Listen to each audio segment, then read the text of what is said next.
Hit that horn, babe. Let's dance. You ain't new to this no more now. It's a hell of a show. You need to watch that on a weekly basis. Hi, I'm Josh. And I'm Brady, and we could have been doctors with the amount of time we've spent watching the Pittsburgh Steelers, but instead we've decided to double down and make a podcast about it.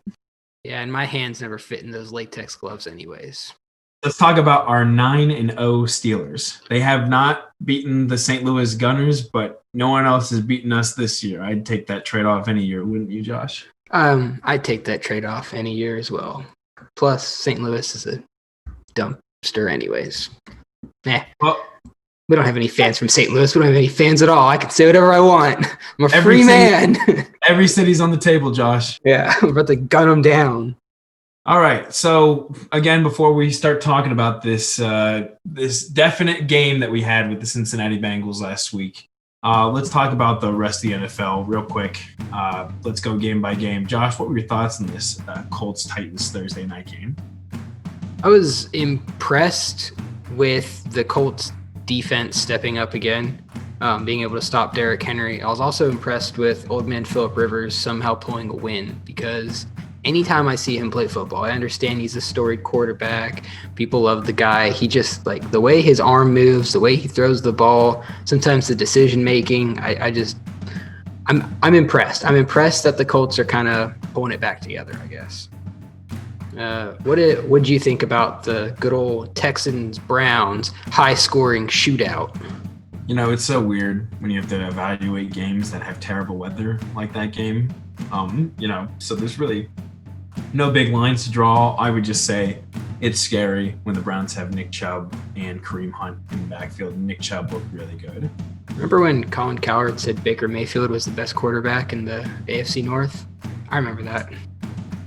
I actually don't remember that. I thought he generally hated Baker Mayfield. I'm pretty sure he had him ranked as number 1, and he had Ben as number 4. He had Joe Burrow and Lamar Jackson at 2 and 3. Well, that's why we don't watch the herd. Yeah. What'd you think about the Jaguars-Packers game? Packers winning a close one, 24-20.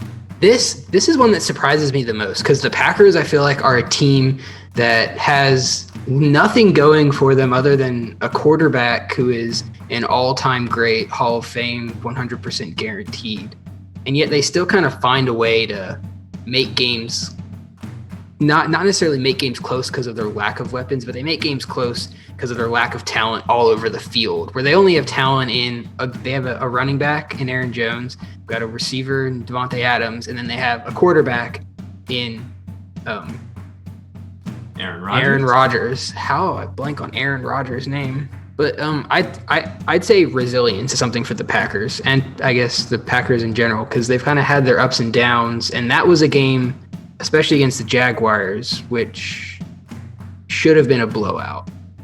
More to talk on that later, given that the Jaguars have something in store for the Steelers, I would assume. What do you think about good old Danny Dimes against our boy Carson Wentz, the savior? Yeah, so Eagles favored by 4.5 before the game, and they lose by 10. I would just say, and it's weird because Carson Wentz has all of his weapons back now. Rager, Alshon Jeffrey came back this game. So he has all these targets. Even Miles Sanders comes back this game, and they struggle.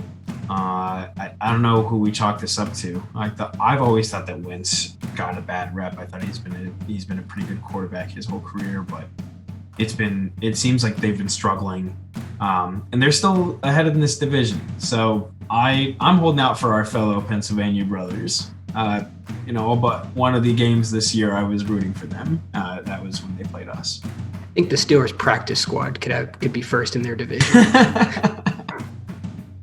What did you think about the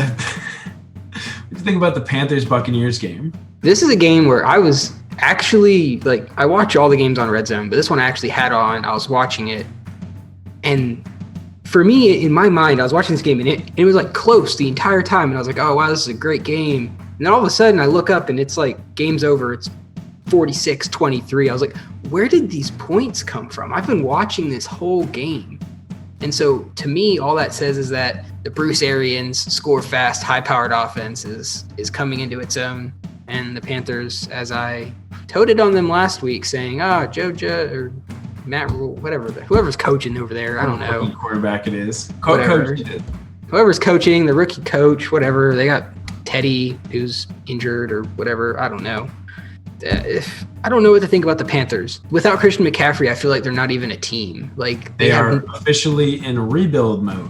They're officially in rebuild mode, and they have no identity. And I feel like the Buccaneers are in a division where they have the ability to find their identity, and they're getting there. Tom Brady's finding weapons. He's getting comfortable.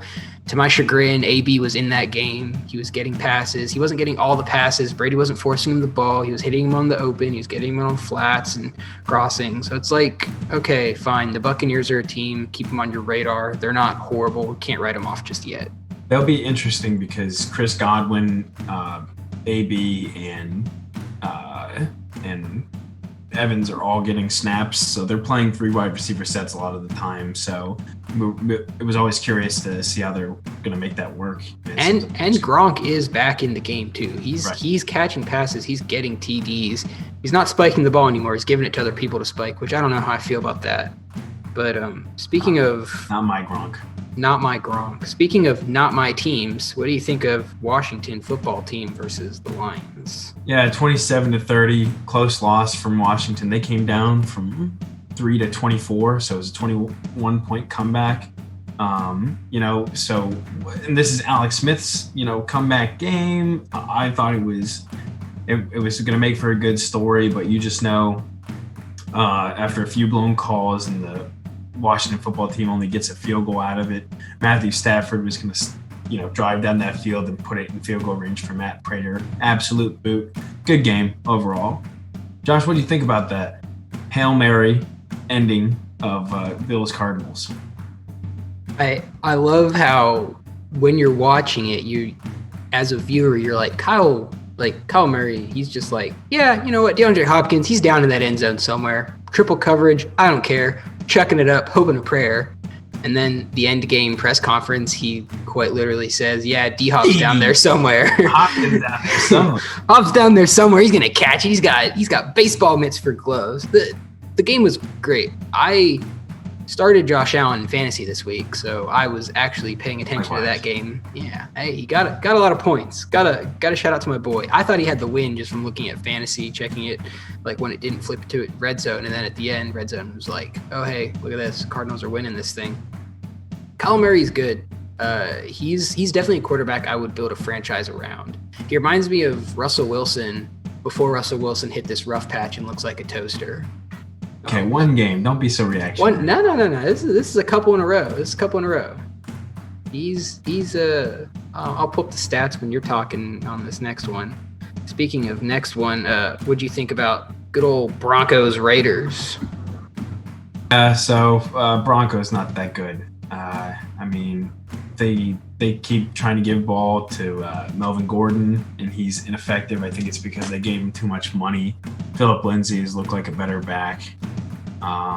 They have all these receivers. Hamler, they're missing Sutton too, but they have all these rookie and young players, and it's too bad that they can't get it going.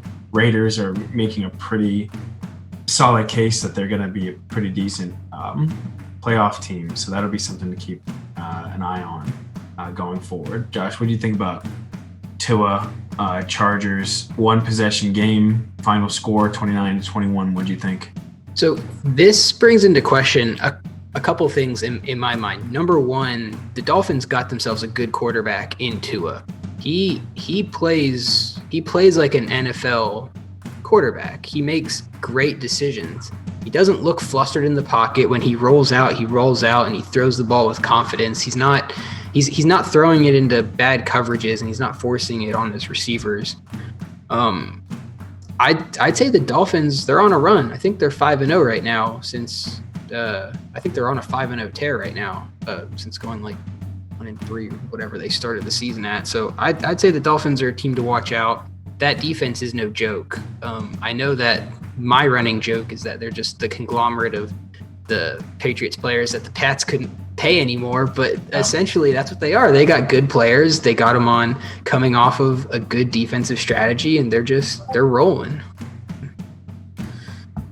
you get the good old Seahawks Rams to talk about. Yeah, please supplement how bad Russ has looked because yes, he looked bad that last game. Tyler Lockett got hurt. Well, so they're missing their two starting running backs. I mean, Chris Carson and Carlos Hyde are both out, so there's just a lot of pieces missing on the offense. I'm not too worried. I think the Seahawks, still with Russ, no matter how slippery he's been, maybe 1 or 2 games in a row, it's not that bad. Yeah. So I guess my point is it's 4 interceptions over the last 2 games. So 2 interceptions last game, 2 interceptions the game before. And then if you jump back to 4 games, so in the last 4 games, he's thrown 7 interceptions. It's a lot. I'm not saying Russell Wilson is still an amazing quarterback. He's still good. But when I'm watching him, I don't think something happened, something shifted. I don't know what it is. I feel like the decision making, I don't think he's seeing the defense maybe as he was, or maybe defensive coordinators are throwing something at him that's confusing him. I'm not a Seahawks fan, so I'm not looking at the other defenses to actually see what they're throwing, but I feel like something's happened. We'll kind of just have to see on the bounce back week for him. He's officially 0-2 since trademarking the phrase "let Russ cook." So that's the problem. Karma. The universe is dealing out justice. You ready now? All right, Josh, let's get into it. Let's start talking about the Steelers. Let's just talk. I think the way to start it off is kind of how we did it last time. We should talk about Ben Roethlisberger. He was the AFC Player of the Week, 4 touchdown passes, about a 58% completion rating, over 300 yards passing. It's funny because he didn't practice throughout the week, and he joked to Tomlin that he should let him do the same thing. And Tomlin said, "All right, thank you for your suggestion. I'll see you at practice anyways." Yeah, no. So everyone was saying Ben, is broken. He's old. This is what I'm saying. Ben has completely changed his game the way that all these old quarterbacks do. He's been sacked 0 times the last 2 weeks. In fact, I think the statistic is something like in his past 104 pass attempts, he hasn't been sacked. He's only been sacked twice over the last 4 games. Especially seeing how he started his career, being one of the most sacked quarterbacks, to see him going to this. He has the quickest release in the NFL now. It's just a different Ben Roethlisberger, honestly. It also speaks to the offensive line in pass pro. So our offensive line in pass protection can stand up against any other offensive line in pass protection, which we can talk about it later. But I feel like our offensive line in run blocking, maybe not so much. Coming into the season, I was a little scared that he was just going to be trying to hit Juju because there were so many new weapons. We didn't really have any rapport with any of them, but he spreads the ball around. He hit Claypool on big plays. He hit Ebron on big plays. He hit Deontay Johnson on big plays. He hit Juju on big plays. He hit everyone on that offense that was available to catch a pass. And if they could get open or even remotely open, Ben was getting the ball to them. It wasn't just Ben's going to force the ball to Juju Smith-Schuster and he's going to try to muscle his way. You have to defend everyone who is on that field. There's no taking a snap off if you're the defense. You can't just sit there and let Deontay run a route on you because Ben's going to find him and he's going to hit him. Yeah, and I would say a lot of people say Ben has all these targets. No wonder he does well. And with saying that, Rudolph and Hodges had pretty much every target we had last year except for Ebron and Claypool, and they still didn't do as well with them. So I say that Ben elevates the play of all these receivers, but like you're saying, these big plays were the difference in the game because splash plays. What? Splash plays. Well, I'm talking the plays where it matters, kind of, because Juju Smith-Schuster has the most third down catches in the league. He has 22 catches on third down. Jeez. And then Chase Claypool has the 5th most yards on third down of any receiver. And then in this game specifically, and I know we've made comments on their third down defense throughout the season, the Bengals went 0 for 13 on third down this game. Yeah, the Steelers held Cincinnati to 0-13 on third down. The last NFL team to hold a team to 0-13 or worse on third down was the New York Jets versus Arizona on December 2nd, 2012, where they held them for 0-15. So historic third down defensive performance from the Steelers. So we have, just by Pro Football Reference, we do have the easiest strength of schedule of any team this year. Like games we've already faced versus, teams, how they're playing this year. But teams that have a relative same strength of schedule are not doing the things we're doing efficiency wise. We have a 100 point differential, points forced, points we've scored versus points we've allowed. We have 100. That's second only to the Chiefs. And they only have 3 points higher. So it's virtually the same. And then our margin of victory is also just barely second to the Chiefs. We're at 11.1, meaning we're winning most of our games by at least 11.1 points. That's the average. That's actually pretty crazy. So yes, we might have the easiest schedule. That might be true, but we really are capitalizing, doing the most with it. And that's obviously one of the reasons that we're 9-0.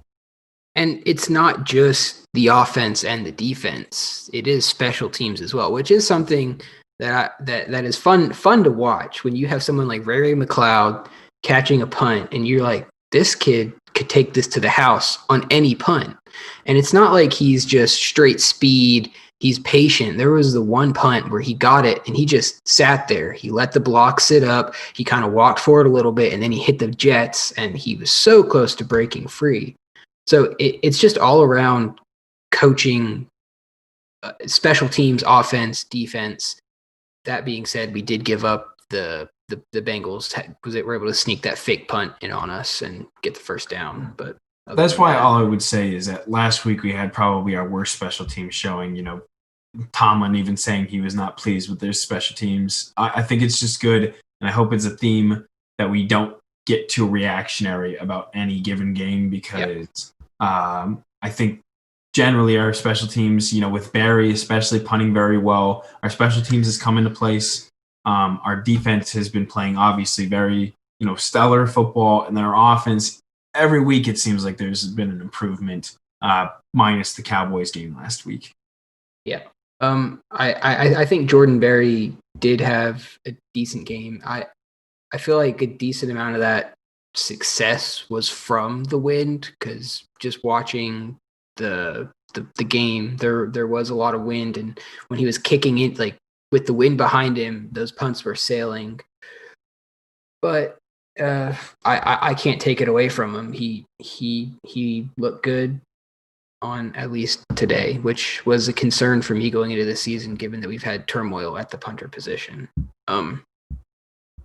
I guess we could do a little talk about maybe some downfalls of the Steelers. So yes, we are 9-0. Are we the best team? And what are the issues that could potentially bite us down the line? I'd say our biggest bugaboos are not being able to run the ball. We are in the middle of the league in terms of running success, which is like a rushing success rate on first down is just under 40% of the league, meaning on first down, how many of your rushes go for more than 4 yards? And we're getting about a 40% of those rushes are going for more than 4 yards. It's really toward the middle of the league. I don't think that there's anywhere in the league that we're doing the worst in. It's just, to be that perfect team, we need to be pretty mediocre. We need to be better than mediocre in some of these key stats. Pro Football Focus has us as the 5th worst rushing offense in the NFL. That's why it's key to look at, rushing success, is because sometimes when you have a quarterback like Ben that throws these quick passes, that is running the ball.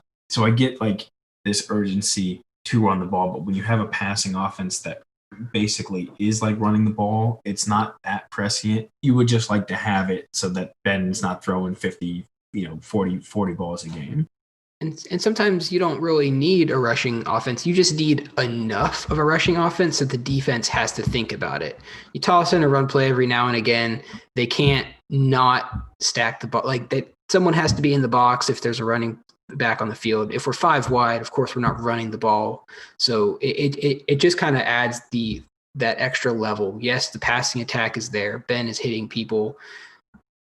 You can, if you can just get just a decent amount of good runs in, then the defense has to second guess themselves a little bit, and then you're just that slight millisecond slower the linebacker to react, and then it opens up the passing game more. So I'd like to see more production out of our backs, but it's all in due time. Trust the process. Speaking of defenses trying to get on top of what's happening, our defense this last week and some of our players in the recent past have really stepped up. The highest graded Steelers through the first 10 weeks for their position, TJ Watt is the highest graded outside linebacker in the league. Tyson Alualu is the second highest graded at his position, and Cameron Hayward is fourth rated at his position. So we have some pretty high ranking people. Just to specifically talk about TJ over the last 2 games is 5 tackles, 2.5 sacks, 2 tackles for losses, 3 passes defended, 7 QB hits, and 12 QB pressures. He's only half a sack out of the lead, and this is including the fact that we've dropped him into coverage on about 14% of snaps over the last 3 games. You can't downplay the effectiveness of the Steelers' front 4. Cameron Hayward seems to have this innate ability to turn it on when we need it. Late game, when everyone looks kind of tired, maybe the defense isn't really getting to the quarterback anymore. All of a sudden, he busts out a bull rush and just drops an offensive lineman right on the quarterback. It's things that you can't coach that are innately there that give the Steelers defense an edge. TJ's speed, Bud Dupree's speed, and just the pure power of Hayward, Alulu, and just the rest of the defense that then can kind of make up maybe for some smaller, for some other shortcomings in the defense itself. And as we could see last game, T. Higgins, the receiver for the Bengals, actually had a pretty nice day, but that is because we shut down their 2 biggest targets, AJ and Tyler Boyd. We effectively canceled them out of the game. So that is the secondary benefiting off of what the front 7 are doing. So Minkah Fitzpatrick, again, he's not as loud as he was last year, but I think him and Joe Hayden had their best games of the season last year, and it's because we didn't have to hear about them. Joe Hayden had a monster game. If there was a big play, not even a big play, just a pure veteran savvy play, I think it was maybe a 3rd down. Bengals wide receiver is running an out route, and Joe Hayden is just able to kind of jump, get his hand in there, and just barely smacks the ball away. And it was at that time when the announcers in the booth were like, they made some comment, Joe, you got to stop throwing. They're like, Joe Burrow, you got to stop throwing at Hayden. They're like, he may be old, he may be a vet, but that's it. He's an old and he's a vet. He's gonna get these passes. He's our old vet. Yeah, he's our old vet. He's gonna make the play, and it's things. It's just like the small things. Like I don't have in my memory a distinct play where I'm like, dang, Joe Hayden got burned on that, because he didn't get burned. It's great because he's actually one of the slower cornerbacks in the league. So it's interesting how well he's good at his position, given his natural talents probably not being so high anymore. Yeah, he had 3 passes defended against Cincinnati. That's his season high. That's what I think we're trying to say is that this last game, this is a big victory against a division opponent. I don't care if they're kind of in the middle of a rebuild now. It's a big win either way. I think for once, and after such a slow start, we had a lot of drives there stall when we could have had 21 points easy to start the game. I think our offense, our defense, and our special teams, they all came together. Jordan Dangerfield is actually tied with the league lead of special teams tackles. And if you watch that game, he makes like a few tackles, like sliding under players. Yeah. I think we have all-stars on all sides of the ball, and it's nice to see it coming together. Mike Tomlin, such a fortunate, so fortunate that we have him as a coach. Yeah, and on that special teams play where Steelers had to punt it early in the game. I think it was on the first drive actually, where I believe it was Derek Watt is the one who punched the ball out, and then it was recovered by Benny Snell. And these are two of our running backs who you would think we would be talking about because of their offensive performance, but no, it's their special teams performance, and it's the fact. Yeah. My dad always, it's just reminds me of my dad. He always got excited when like players that we have high expectations for at their own position when they make special teams plays. That's how my dad knew that Hines Ward was going to be a special player, and it's how I was able to tell early in this year that Chase Claypool was going to be a special player because he was always talking about wanting to be an all-pro gunner, Pro Bowl gunner, all those things. Like that's really exciting to see these skill position players really get into special teams. So it's all in all, it's all to say that all three facets of the game are coming together. Hopefully, looking forward at the schedule, we have some divisional games. I don't want to jinx it, but I think we potentially have the makings of a lossless season. Yeah, I think honestly, it's our last of the gimmicky trap games is this upcoming Jacksonville game, because we are historically bad against the Jacksonville Jaguars. And I don't think we need to get into great detail about this upcoming matchup because next week we'll have a little bit more analysis because we play the Ravens on Thanksgiving. So I think it would just be good to say that, the Jags are starting Luton, who's not even a journeyman quarterback. He's a young quarterback. Their running back, James Robinson, is actually hurt. Chenault is also hurt. Their receiver, I don't know. Yes, this has the makings of a trap game, but also I don't think that these Jaguars have it in them to win. Like I usually feel pretty nervous about these games, but this is not one of them. Yeah, this isn't one that I would say I'm worried about. It's more one that this is a game where the Steelers can continue to put the pieces together. Like you can see the makings of a championship team being built week by week, and you have to use the opponents that you're going against to build that championship team, whether it's working on maybe getting the run game going this week, or maybe it's not making any special teams errors or something like that. It's all about putting the roster in the best position to win, and Tomlin making smart coaching decisions, which he consistently does. So I'm excited for this game. I'm excited to see if we do anything interesting or fun for it. But yeah. So we talked about this on our Twitter at Not Ian's Podcast. But we kind of gave our score predictions at the beginning, and you had an unconventional. It was pretty close. We were pretty close. I mean, and in the end, we predicted pretty sizable victories for the Steelers. What do you think your prediction for this Jaguars Steelers game is going to be? I'm going to say Steelers 31, Jacksonville 16. Yeah, I'm going to go Steelers 34, Jacksonville 14. Yeah. Yeah, so pretty sizable victories going forward. I anticipate one defensive touchdown. I'm going to throw that out there. I feel like it's time. I feel like it's been a decent amount, and you can kind of feel it. There's been a couple close plays. I feel like the secondary's itching. Don't want to talk about it too much, but I predict one defensive touchdown. Hopefully we can confuse this new quarterback into something, he hasn't seen before. So let's not go in too deep into it. Our 3 keys of victory.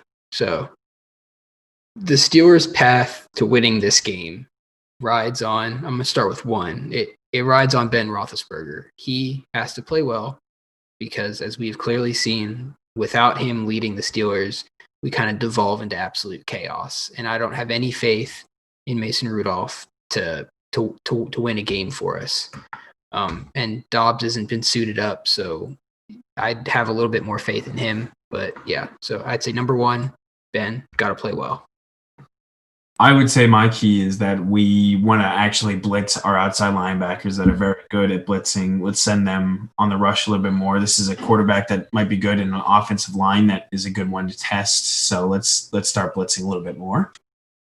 And then my last key to victory would be consistency on the defense. So we talk a lot about how great the defense is, but sometimes we like to give up long drives to subpar quarterbacks and subpar offenses. So it'd be nice to see consistency, same as last week, force 3 and outs, don't give up third downs, don't give up long plays, don't give up splash plays. You do that, you're going to win a football game. I'm Brady. And I'm Josh. And we could have been doctors, but we decided to be here with you instead. And we'll be here with you next week.